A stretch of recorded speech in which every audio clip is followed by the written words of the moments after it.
here as well. Just get a quick word with Craig. Well, he seems happier anyway. He seems happier. I think that's because it's Hamilton's falling. I'm not sure. But Craig, big punch of the air there.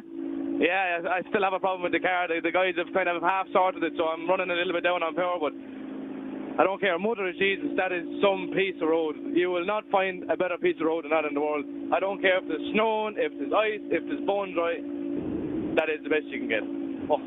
Well, Kato has never been here before. You've tried for him to come. He's just come. He's just got to the end and gone, that is the best tarmac stage I've ever driven. So, for a first-timer as well.